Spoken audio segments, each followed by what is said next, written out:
Episode के starting में बहुत ज़्यादा पास्ट का सीन दिखाया जाता है, जहाँ पर ना हेल्ब्राम इंसानों से नफरत करता था और इंसानों को बहुत ज़्यादा बेरहमी से मार रहा था। फिर सीन पे आता है प्रेजेंट में। कॉलैंड सिटी आने से पहले कुछ समय पहले हेल्ब्राम ना बाहर की छत पे बैठा होता है। वहाँ पर किंग आता है और कहते कि तुम कहाँ पर चले गए थे, मैं थोड़ा सा चिंता में था। हेल्ब्राम कहता है कि कॉन्ग्रेचुलेसन, तुम्हें वो बड़ी सी क्यूट लड़की मिल गई। किंग कहता है कि उसका नाम जियन है, तुम्हारे पंख आ चुके, इसके लिए भी कॉन्ग्रेचुलेसन और हमेशा ना हम पक्के दोस्त रहेंगे। फिर सीन आता है प्रेजेंट में। मेलियोडस ना सीधे जेल्ट्रिस पे अटैक कर देता है, जिससे ना बहुत सारे पत्थर निकलते हैं और सिटी के अंदर जाने लगते हैं। और मर्लिन कहते कि चिंता करने की जरूरत नहीं है, वहाँ पर एक बैरियर है, वो बैरियर ना बहुत ज्यादा मजबूत है, अंदर पत्थर नहीं जा पाएंगे। और मेलियोडस कहते कि जैसा सोचा था इल्यूजन है। फिर जिससे ना मेलास्कुला की आवाज आती है। मेलास्कुला कहते कि जैसा सोचा था, लगता है कि तुम जेल्ट्रिस से ना बहुत ज्यादा नफरत करते हो। मेलास्कुला ना अपनी स्किल यूज करते हैं कुकून ऑफ द डार्कनेस। बाहर ना मेलियोडस को बचाने के लिए आगे जाता है, लेकिन तब तक ना मेलास्कुला भाग चुकी थी। और डियान कहती कि मेलियोडस तो किडनैप हो चुके हैं। और गॉथर कहते कि वो ज्यादा दूर नहीं गए होंगे, मुझे ना मैजिकल पावर ना सेंटर से महसूस हो रही है, हमें वहाँ पर जाना होगा। और सभी लोग ना आगे बढ़ने लगते हैं। हेल्ब्राम ना किंग से कहता है कि अपने आसपास देखो। आसपास ना बहुत सारे इंसानों की हड्डियां गिरी हुई थी। और हॉक कहता है कि सारे कोलैंड के लोगों की हड्डियां होगी। एस्कनोर कहता है कि लगता है कि यहाँ पर ना 1000 से भी ज्यादा हड्डियां है। और एक हड्डी ना हिलने लगती है। उसे देखकर एस्कनोर और हॉक की तो पूरी तरह से फट जाती है। एक के बाद ना बहुत सारी हड्डियां उड़ जाती है। वो सिर्फ एक ही बात कह रही थी, हम तुमसे नफरत करते हैं। और डियान कहते कि क्या ये मेरे गोलम जैसे है। गॉथर कहते कि इन सारी हड्डियों में ना गुस्सा भरा हुआ है। और मर्लिन कहते कि ये एक फॉरबिडन कर्ज जो मुर्दों को जिंदा करता है पछतावे के लिए। और ये वैंगफुल सोल रिवाइवल है। एक हड्डी ना बान पे अटैक करते हैं। और बान कहते कि क्या तुम्हें सचमुच लगता है कि तुम एक हड्डी मुझे रोक पाएगी। और बहुत सारी हड्डियों को ना मारने लगता है। और मर्लिन भी अटैक करती है। और किंग और डियान भी अटैक करते हैं। हॉक भी एक हड्डी पे अटैक करता है। एस्कनोर कहता है कि आप तो जबरदस्त है। मेलियोडस मेलास्कुला की स्किल को खत्म करने के लिए अपनी स्किल यूज करता है, हेल्पलेस। मेलास्कुला कहती है कि तुम्हारी पावर ना इस पर बिल्कुल भी असर नहीं करने वाले, तो क्योंकि ना तुम्हारी पावर भी एक ब्लैक पावर है। कितनी ज्यादा मजेदार बात है ना, जब भी तुम मरते हो ना डीमन किंग तुम्हें जिंदा कर देता है और इमोशन छीन लेता है। मेलियोडस मेलास्कुला की ना शकल काट देता है, लेकिन बस ये इल्यूजन था। और मेलास्कुला कहती कि हमें अकेले बात करने का कभी मौका नहीं मिला, चलो कुछ करते हैं, चलो पहेलियां खेलते हैं। तुम्हारे शरीर से जो नेगेटिव एनर्जी निकल रही है ना, मेरी skill cocoon of the darkness से एब्जॉर्ब कर रही है, तो इसका ट्रांसफॉर्मेशन क्या कहलाएगा। अगर तुमने इस सवाल का जवाब दे दिया ना, तो तुम्हें मैं 3 दिनों के बाद ना निकाल दूंगी, जब एलिजाबेथ पूरी तरह से मर जाएगी। मेलियोडस ना और भी ज्यादा गुस्सा हो जाता है। मेलास्कुला कहती कि इस सवाल का जवाब ना सिंपल है, तुम्हारी नेगेटिव पावर उन हड्डियों के पास जा रही है, उनका फॉर्म ना और भी ज्यादा पावरफुल होता जा रहा है। सीधे शब्दों में कहा जाए ना, तो मेलियोडस वर्सेस 7 डेडली सिंस। मर्लिन सबसे कहती कि इनकी पावर बहुत ज्यादा बढ़ चुकी है, संभाल कर। और एक हड्डी एक पंच मारकर ना डियान को नीचे गिरा देती है। और वो वाली हड्डी ना हॉक की नाक पकड़ लेते हैं। और गॉथर का अटैक भी कुछ नहीं हो रहा था, मर्लिन आकर उसे बचाती है। और गॉथर कहते कि मैं उनका माइंड क्यों नहीं कंट्रोल कर पा रहा। मर्लिन कहते कि तुम्हें समझना चाहिए, हड्डियों के पास दिमाग नहीं होता। मर्लिन कहते कि सिटी के सेंटर से ना नेगेटिव एनर्जी आ रही है, वो बिल्कुल कैप्टन की है। हम इन हड्डियों को ना आप कचरा बिल्कुल भी नहीं कह सकते, इनकी पावर ना बहुत ज्यादा बढ़ चुकी है।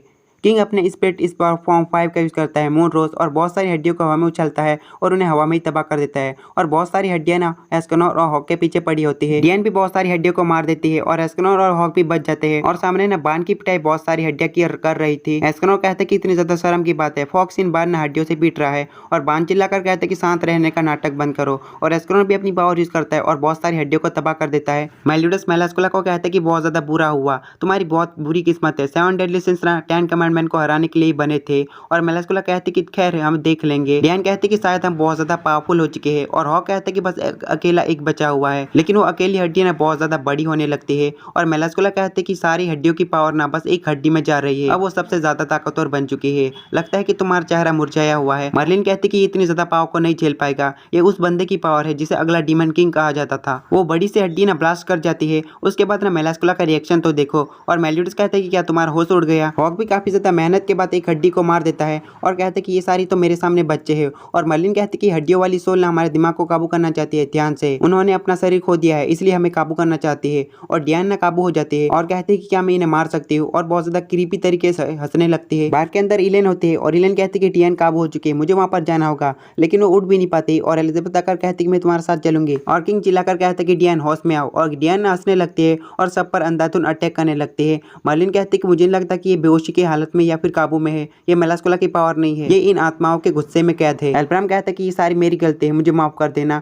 और किंग कहता है कि तुम ये क्या कह रहे हो। मर्लिन कहते हैं कि सब लोग सीरियस हो जाओ, इसकी पावर है 48,000 है, तुम लोगों को ना अपनी पावर लगानी होगी। लेकिन सामने किंग आ जाता है और कहता है कि इससे चोट पहुंचाने से ना डियान वापस नहीं आने वाली। और पीछे मुड़कर कहता है कि डियान तुम्हारा दिमाग पावरफुल होना चाहिए, तुम्हें वापस आना होगा।